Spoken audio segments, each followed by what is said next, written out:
In this video, I'm going to show you how to search for images that are free to use in your documents using the Google search bar.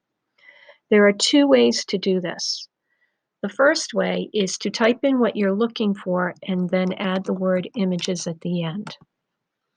What comes up are images for dogs, and in order to sort them by those that are free to use, I need to go over to the Tools options. And under that, I'm going to click on Usage Rights, and I'm going to select Labeled for Reuse. Now what comes up are those images of dogs that are labeled as free to use, and you're not going to violate copyright infringement laws.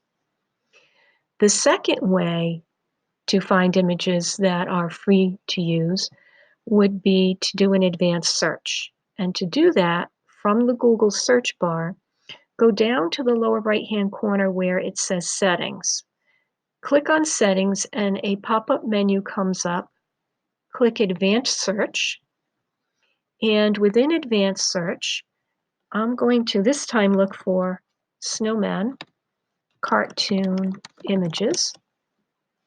And I'm going to narrow my search results. I'm going to scroll down to the second section, and I'm going to go down to where it says Usage Rights, and I'm going to click on the drop-down menu and select the free to use or share even commercially, and click on Advanced Search.